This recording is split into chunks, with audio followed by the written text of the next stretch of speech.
Hello my fellow riders, today we are on the Lexmoto Vendetta 250cc. Hopefully you can hear me. This bike is rather loud, but it does sound beautiful.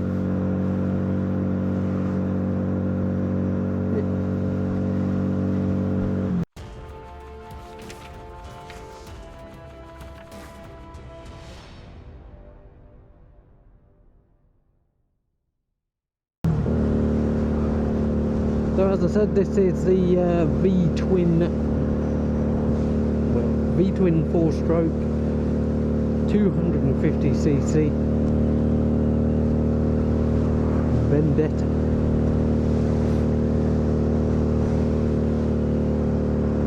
It is very nice to get out on a 250. Most of the stuff that I ride is 125 or 50cc, and it's nice to have a little bit of power between your legs.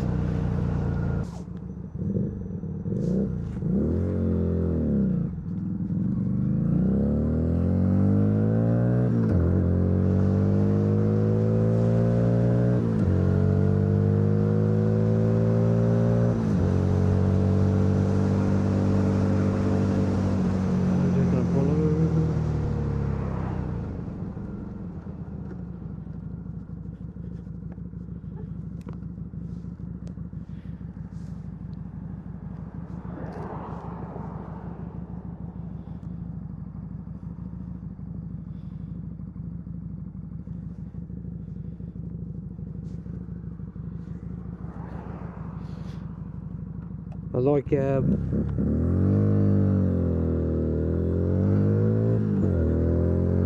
I just had to pull over then, not because there's anything wrong with the bike, but because it's it was in kilometers per hour, and especially on a larger bike that you can actually break the speed limit with, I like to be able to see that I'm not. So because this is a bigger motorbike, we are going to do a different route for the test ride. I'm going to go down the A5 just so that we can get the proper speed out of it, because there's nowhere else really that you can get a sustained 70 miles an hour other than going down dual carriageway.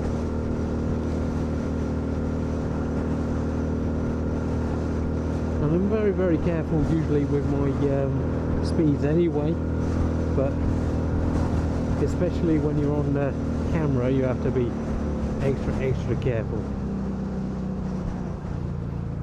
I did an extended test ride on a 50cc earlier, and I decided not to take my camera, which was a bit of a mistake because somebody almost knocked me off, and I would have liked to got it on video. I drove along at 20 miles an hour and they're pulling out of car park and didn't look where they were going. So I locked up my back and front wheels because they don't have ABS or combined braking, and they pretty much told me to get out of the way because they pulled out in front of me and wanted me to go around them. But stupid people.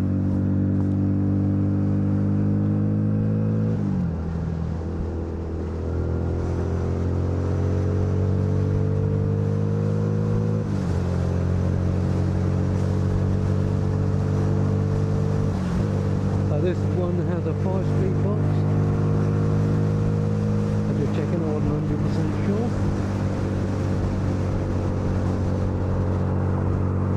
And it definitely 100% has lots more go than a 125.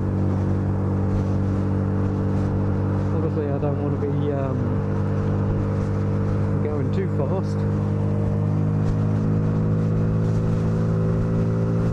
Because it's brand new. I won't be doing the 85 miles an hour that you're supposed to do, but at 70 miles an hour it is 7,000 RPM you can get.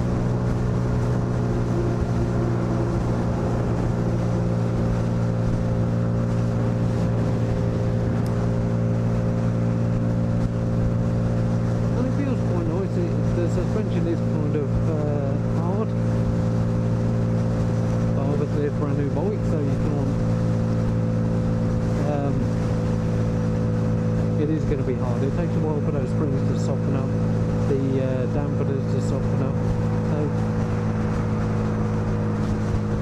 but yeah, it is a very nice bike, especially if you're going to use it for commuting, because unlike a 125, it is suitable for going on a 70-mile-an-hour road.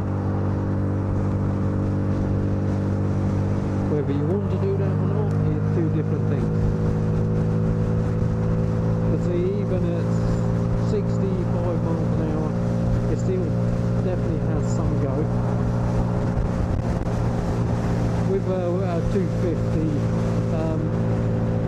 especially when it's brand new, you don't want to be going full speed, 85 miles an hour, revving it in every gear straight away, because you want to be doing the running in process, and that running in process will make it so later on the longevity of the engine in its later years will be better.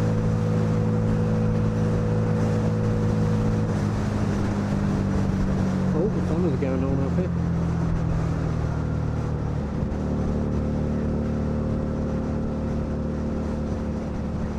It's not usually this busy. Let's do some filtering. I don't usually filter, but it is usually safer to filter.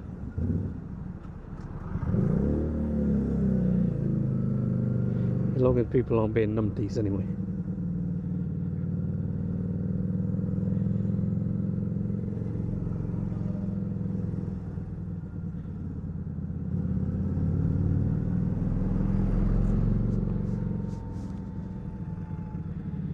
You always got to make sure that you know your surrounding as well. And when you're filtering, you don't want to be doing 60-70 miles an hour filtering. You just want to be doing 20 miles an hour and filtering down the centre. And by doing this, you're making it so you're less likely to get hit up the bum by someone else. Obviously, car riders will get annoyed because they can't do it, but it is safer to do so, as long as you're doing it in a safe manner. And if the gap between the traffic looks too small to get through, don't try and get through it. Just wait. But yeah, there are lots of people are saying, oh, you shouldn't filter and all that. But for a motorbiker who's in traffic, you are kind of exposed. So yeah, get out of the way of everybody else.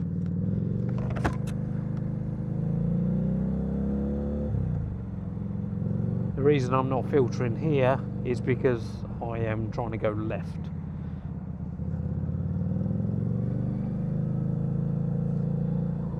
And if I filter it, I may not be able to get back into the left-hand turn at the end.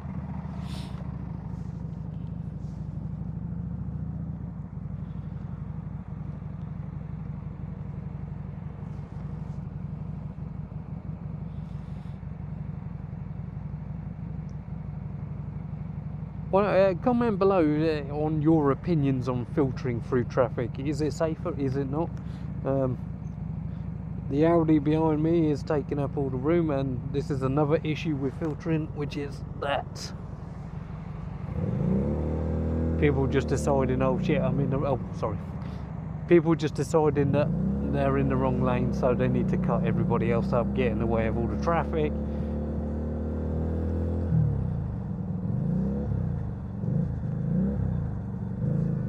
Need to adjust that gear selector.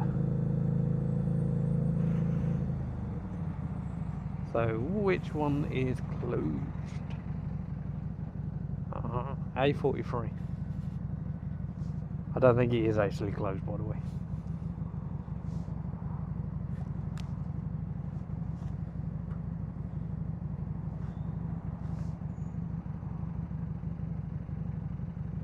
But yeah, listen to that.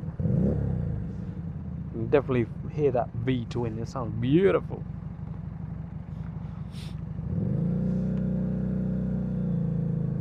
So yes, I'm back at work after just just under 2 weeks off, I think, from my nose job.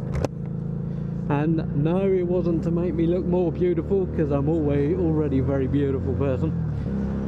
It's because I was having problems breathing, and I don't know about you guys, but I like breathing. It's fun, it's nice. So yeah, back at work. My nose isn't 100%, but I need to be back at work. Number one, because they need me at work, and number two, because I get very bored at home, especially when you can't do anything, go in your garage and do work and stuff. It's very boring. For the first week, just over the first week of being after my operation, I couldn't really see the computer screen, so I couldn't do any videos because of pressure behind my eyes.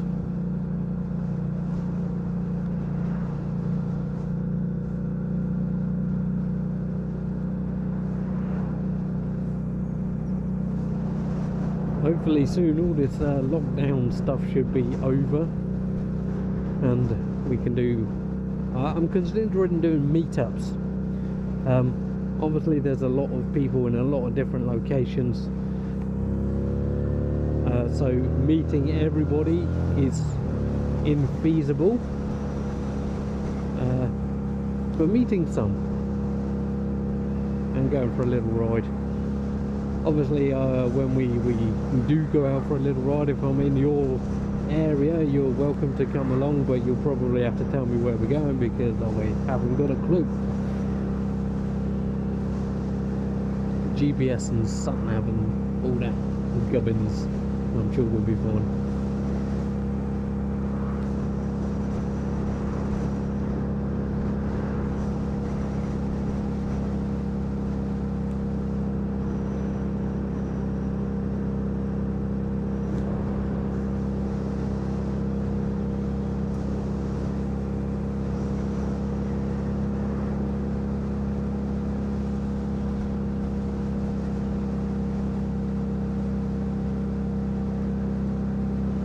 So yeah, getting back to this bike, it should be good for 85-ish miles an hour. Obviously that depends on how you ride it and how heavy you are, and whether you're in Timbuktu.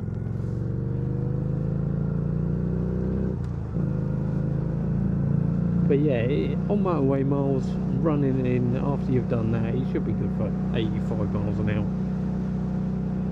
Which obviously is illegal in the UK, so you're not allowed to do it, but it can. That little peak of performance, the top 15 miles an hour, yes, you're not allowed to use it unless you have to in circumstances where you have to get out of the way of other vehicles. So it's always good to have it and not need it, rather than need it and not have it.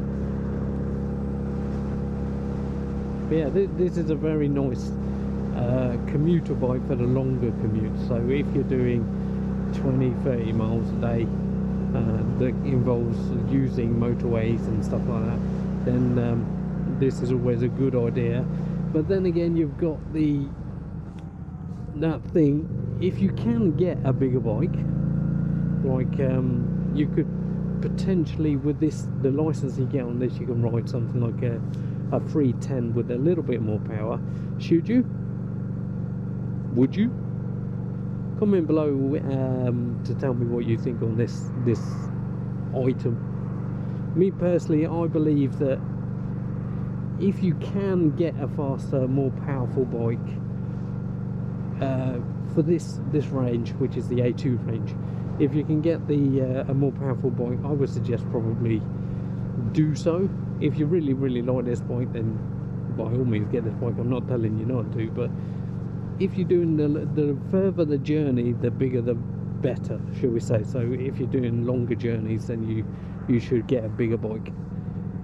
Not saying that you can't do longer journeys on a smaller bike, it's just it's more kinder on the engine to do longer journeys on a bigger bike. But anyway, I'm starting to get a little bit mumbly now, I think, running out of stuff to say. Believe it or not, I don't usually go around on the motorbike talking to myself. So I'm going to leave the video there. Hopefully you've enjoyed it, hopefully you've got some information out of this, and hopefully you've liked the sound of this Vendetta 250cc. This one is the Euro 4 motorbike. In theory, anything that got imported before December 2020 can still be sold as a new vehicle for 1 year.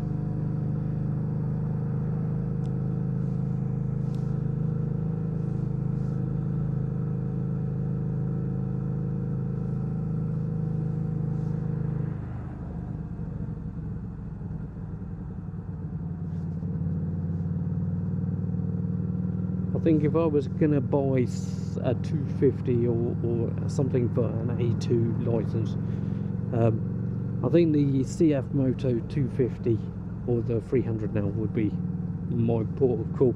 It's got a little bit more power than this one, and it seems a little bit more fun, but this is built for a certain style. So if you like this sort of style, it sounds beautiful. It's got more power than a 125, and I'm pretty sure it'll do you well in the long run.